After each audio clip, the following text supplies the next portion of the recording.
ஒரு நட்சத்திரத்தை நம்ம பார்த்தா பொதுவாக அதோடைய வெளிச்சம், வெப்பம், மாஸ் அண்ட் அதோடைய லைஃப் ஸ்பேன் பற்றி தான் நம்ம பேசுவோம். ஆனால் அந்த வெளிச்சத்துக்குள்ள இன்னொரு தகவல் இருக்கு. அந்த தகவல் அந்த நட்சத்திரம் எப்படி உருவானதுன்றது மட்டும் இல்லாமல் அதை சுற்றி உருவான பிளானட்ஸ் எப்படி இருக்கும் அப்படின்றதையும் முன்கூட்டியே சொல்லலாம். ஒரு முக்கியமான கேள்வி இங்கே உருவாகும். ஒரு பிளானட் அப்படின்றது ஒரு தனிப்பட்ட ஆப்ஜெக்டா இல்லை அது தன்னுடைய ஹோஸ்ட் ஸ்டாருடைய கெமிக்கல் எக்ஸ்டான்ஷனான்றது? இந்த கேள்வி பல ஆண்டுகளாக தியோரிட்டிக்கல் மாடல் மூலியமாக நம்ம எக்ஸ்பிளைன் பண்ணியிருக்கோம். ஆனால் டைரக்ட் அப்சர்வேஷனல் கன்ஃபர்மேஷன் இல்லவே இல்லை. காரணம், ஒரு நட்சத்திரத்துடைய காம்போசிஷன் மெஷர் பண்ணுறது சாத்தியம் இல்லாத ஒன்று. ஆனால் ஒரு பிளானட்டுடைய காம்போசிஷனை மெஷர் பண்ணுறது அதை விட இன்னும் கடினம். இப்போ ஒரு ஸ்பெசிஃபிக் பிளானட்டரி சிஸ்டம் அந்த கேப்பை ரெடியூஸ் பண்ணியிருக்கு. அந்த அல்ட்ரா ஹாட் ஜூபிட்டர் அண்ட் அதோடைய ஹோஸ்ட் ஸ்டார் ரெண்டுலேயே ஒரே எலிமெண்ட்ஸோடைய கைவண்ணம் இருக்கு. இந்த அப்சர்வேஷன் பிளானட்டுடைய ஃபார்மேஷன் பற்றினா நம்மளுடைய அண்டர்ஸ்டாண்டிங்கே கண்டிப்பாக மாற்றலாம். ஏன்னா இது ஒரு சிம்பிள் டிடக்ஷன் கிடையாது, இது ஒரு கனெக்ஷன். இந்த கனெக்ஷனை புரிஞ்சுக்கிற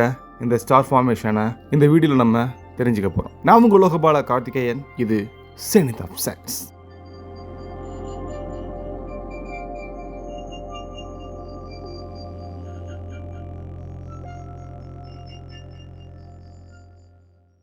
ஒரு கேலக்சியில் ஒரு மாலிகுலர் க்ளவுட் கொலாப்ஸ் ஆகும்போது அந்த கொலாப்ஸில் சிங்கிள் ஆப்ஜெக்டை மட்டுமே உருவாக்காது, அது ஒரு சிஸ்டமே உருவாக்கும்.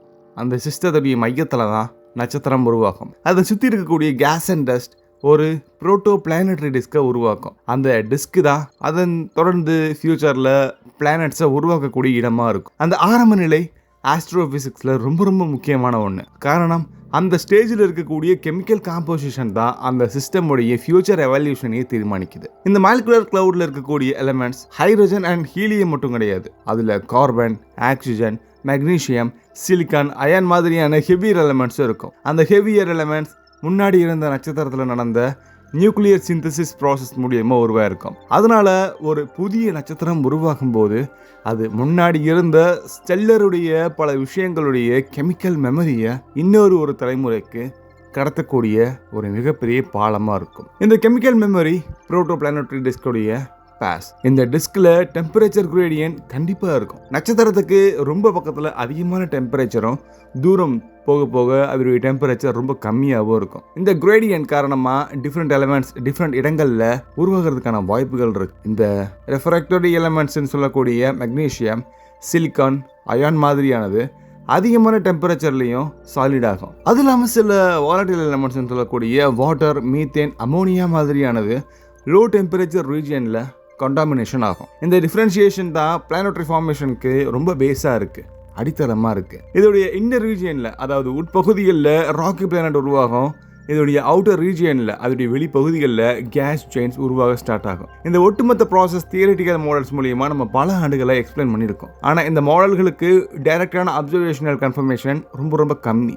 குறிப்பாக ஒரு நட்சத்திரத்துடைய கெமிக்கல் காம்போசிஷன் தென் அதோடைய பிளானட்லுடைய கெமிக்கல் காம்போசிஷனுடைய கம்பேர் பண்ணுறது ரொம்ப சேலஞ்சிங்கான ஒன்று. இதுக்கு மிக முக்கியமான காரணம், பிளானட்ஸ் ரொம்ப ஃபைண்ட் ஆப்ஜெக்ட், அதாவது வெளிச்சத்தில் ரொம்ப கம்மியானது. நட்சத்திரத்துடைய பிரைட்னஸை கம்பேர் பண்ணும்போது பிளானட்டோடைய சிக்னல் ரொம்ப வீக்காக இருக்கும். இதனால பிளானட்டோடைய அட்மாஸ்பியரில் இருக்கக்கூடிய எலிமெண்ட்ஸ் நம்ம அங்கே என்ன இருக்குதுன்றதை நம்ம கன்ஃபார்ம் பண்ணுறதுக்கான அட்வான்ஸ்டு இன்ஸ்ட்ருமெண்டேஷன் கண்டிப்பாக தேவைப்படும். இந்த கான்டெக்ட்ஸில் தான் அல்ட்ரா ஹாட் ஜூபிட்டர்ஸ் ரொம்ப முக்கியமான ஒரு டார்கெட் ஆகுது. இந்த பிளானட்ஸ் நட்சத்திரத்துக்கு ரொம்ப பக்கத்தில் இருக்கிறனால அதோடைய டெம்பரேச்சர் ரொம்ப அதிகமாக இருக்கும். அந்த எக்ஸ்ட்ரீம் டெம்பரேச்சர் காரணமாக பல எலிமெண்ட்ஸ் கேஸஸ் ஸ்டேட்டில் மாறுது. இதன் காரணமாக அதில் இருக்கக்கூடிய அட்மாஸ்பியரிக் ஸ்பெக்ட்ரல் சிக்னேச்சர் ரொம்ப ஸ்ட்ராங்காக இருக்கிறதுக்கான வாய்ப்புகள் இருக்கு. வாஸ்ப் 189b அப்படிங்கிறது இந்த கேட்டகரிக்கு உட்பட்ட ஒரு பிளானட். இது ஒரு A டைப் ஸ்டாரை சுற்றி வரக்கூடிய ஒரு கிரகம். இந்த நட்சத்திரம் அதிகமான வெளிச்சத்தையும் அதிகமான வெப்பத்தையும் வெளியிடக்கூடாது. வாஸ்ப் 189b அந்த நட்சத்திரத்துக்கு ரொம்ப பக்கத்தில் சுத்துறனால இதோடைய ஆர்பிட்டல் பீரியட் சில நாட்களுக்கு மட்டும்தான் இருக்கும். இந்த ப்ராக்சிமிட்டி காரணமாக இந்த டே டைம் டெம்பரேச்சர் ஆயிரக்கணக்கான கெல்வினுக்கு மேலே கூட போகலாம். இந்த கண்டிஷன்ஸ் ஸ்பெக்ட்ரோஸ்கோபிக்கு ரொம்ப ஃபேவரபுளாக இருக்குது. ஸ்பெக்ட்ரோஸ்கோபி அப்படின்றது லைட்டை வேவ் லென்த்தாக பார்க்கக்கூடியது. அதை அனலைஸ் பண்ணி நம்ம பல விஷயங்களை தெரிஞ்சுக்கக்கூடிய டெக்னிக். ஒவ்வொரு எலிமெண்ட்டுக்கும் யூனிக்கான அப்சர்வேஷன் லைன்ஸ் இருக்கும். இந்த லைன்ஸ் மூலியமாக அந்த எலிமெண்ட்ஸுடைய ப்ரெசன்ஸ் அண்ட் அதோடைய அவார்டன்ஸை நம்ம எஸ்டிமேட் பண்ண முடியும். இந்த சிஸ்டமில் செய்யப்பட்ட அப்சர்வேஷன் ஹை ரெசல்யூஷன் ஸ்பெக்ட்ரோஸ்கோபிக்ஸ் மூலியமாக பயன்படுத்தப்பட்டு எடுக்கப்பட்டது. யூரோப்பியன் சவுதர்ன் அப்சர்வேட்டரியுடைய இன்ஸ்ட்ருமெண்ட்ஸ் இந்த மெஷர்மெண்ட்க்கு ரொம்ப அதிகமான பயன்பாடை கொடுத்துருக்கு. இந்த இன்ஸ்ட்ருமெண்ட்ஸ் ரொம்ப சின்ன வேரியேஷன்ஸையும் ரொம்ப ஈஸியாக டிடெக்ட் பண்ணக்கூடியது. ஸோ சென்சிட்டிவிட்டி ரொம்ப அதிகம். இந்த அனலைசிஸில் மெக்னீஷியம் அண்ட் சிலிக்கான் மாதிரியான எலிமெண்ட்ஸ் நம்மளால் பார்க்க முடியும். இந்த எலிமெண்ட்ஸ் பிளானட்டரி சயின்ஸில் ரொம்ப முக்கியமானது. காரணம், ராக்கி மெட்டீரியல் இதோடைய பேஸ் காம்போசிஷன். இதுவே பூமி மாதிரியான பிளானட்டில் மேண்டில் கிரஸ்டோடைய ஸ்ட்ரக்சர்ஸ் இருக்குது. மெக்னீஷியம் அண்ட் சிலிக்கானுடைய ரேஷியோஸ் மூலியமாக இதை நம்ம தீர்மானிக்கலாம். இந்த அப்சர்வேஷனில் கிடைச்ச முக்கியமான ரிசல்ட் WASP-189b அதோடைய வளிமண்டலத்தில் இருக்கக்கூடிய மெக்னீஷியம் அண்ட் சிலிக்கானுடைய அபோரன்ஸ் ரேஷியோ அதோடைய ஹோஸ்ட் ஸ்டாரோடைய ரேஷியோவுக்கு ரொம்ப பக்கமாக இருக்குது. இந்த கண்டுபிடிப்பு ஒரு முக்கியமான ஒரு சயின்டிஃபிக் இம்ப்ளிகேஷனை கொடுக்குது. இது பிளானட்ஸ் உருவாகும் போது அது அதோடைய மைய நட்சத்திரத்துடைய கெமிக்கல் காம்போசிஷனை கண்டிப்பாக ரிஃப்ளெக்ட் பண்ணும். இதோடைய டைரக்ட் இண்டிகேட்டாக நமக்கு எடுத்துக்க முடியும். இதுக்கு முன்னாடி இந்த ஐடியா தியோரிட்டிக்கல் மாடலாக மட்டும்தான் இருந்திருக்கு. புரோட்டோ பிளானட்டரி டிஸ்க் நட்சத்திரத்துடைய மெட்டீரியலில் இருந்து உருவானது அப்படிங்கிறது பிளானட்ஸ் அந்த காம்போசிஷனை இன்ஹெரிட் பண்ணும்போது அதை நம்ம அச்சீவ் பண்ணோம். பட் அந்த அசம்ப்ஷன் அதுக்கான டைரக்ட் அப்சர்வேஷனல் சப்போர்ட் ரொம்ப கம்மியாக இருந்திருக்கு. இந்த ஸ்டடி அந்த கேப்பை கம்ப்ளீட்டாக மாற்றலாம், அதாவது குறைக்கலாம். இந்த ரிசல்ட்டை ரொம்ப டீப்பாக அனலைஸ் பண்ணும்போது ஒரு முக்கியமான விஷயம் நமக்கு கிடைக்கும். பிளானட்டுடைய ஃபார்மேஷன் அப்படின்றது பியூராக கிராவிடேஷனல் அக்காமுலேஷன் மட்டும் கிடையாது, அதாவது கிராவிட்டியை மட்டும் சார்ந்தது கிடையாது. இது ஒரு கெமிக்கலி ரெகுலேட்டட் ப்ராசஸ். அதாவது இனிஷியல் டிஸ்க் அதோடைய காம்போசிஷன் பிளானட்டுடைய ஃபைனல் ஸ்ட்ரக்சரை இன்ஃப்ளூயன்ஸ் பண்ணும். Magnesium and silicon ratio silicate மினரல்ஸை ஃபார்மேஷனுக்கு முக்கியமான ஒரு காரணமாக இருக்குது. இந்த ரேஷியோ சேஞ்ச் ஆச்சுன்னா பிளானட்டோடைய இன்டீரியர் ஸ்ட்ரக்சர் கம்ப்ளீட்டாக மாறலாம்.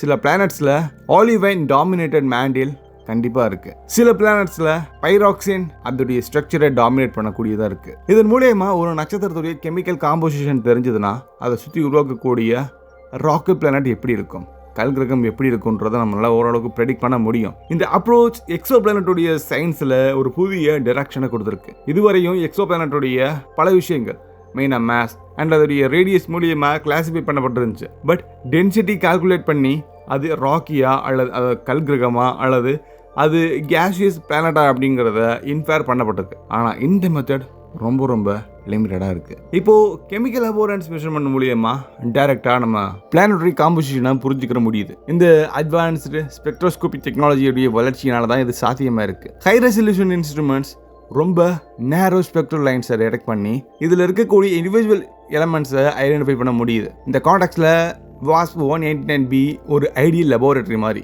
அதாவது நமக்கு பல விஷயங்களை கொடுக்கக்கூடியது. அதோடைய எக்ஸ்ட்ரீம் டெம்பரேச்சர் காரணமாக அதோடைய அட்மாஸ்பியருக்கு எக்ஸ்டெண்ட் ஆகுது. இந்த எக்ஸ்டென்ஷன் காரணமாக அது மீது இருக்கக்கூடிய டிரான்சிட் ஸ்பெக்ட்ரோஸ்கோப்பியை நம்ம பார்க்கும்போது லைட் அப்சார்ப்ஷன் அதிகமாக இருக்கும். டிரான்சிட் ஸ்பெக்ட்ரோஸ்கோபி அப்படின்றது பிளானட் நட்சத்திரத்துக்கு முன்னாடி கடக்கும்போது ஸ்டாருடைய லைட், அந்த நட்சத்திரத்துடைய வெளிச்சம் பிளானட்டுடைய அட்மாஸ்பியர் வழியாக பாஸ் ஆகும். இந்த லைட்டில் இருக்கக்கூடிய அப்சார்ப்ஷனை நம்ம பல விஷயங்கள் தெரிஞ்சுக்கிற மூலியமாக அது என்னன்றது நமக்கு ஓரளவுக்கு புரிய வருது. இந்த என்டையர் டிஸ்கஷனை நம்ம சம்மரைஸ் பண்ணும்போது ஒரு கிளியராக விஷயம் நம்ம ஓப்பனாக சொல்ல முடியும். ஒரு நட்சத்திரம் அண்ட் அதோடைய பிளானட் தனித்தனியாக இருக்கிறது இல்லை, அது ஷேர்ட் ஆரிஜின் அப்படின்ற ஒரு கட்டுப்பாட்டுக்குள்ளே வருது.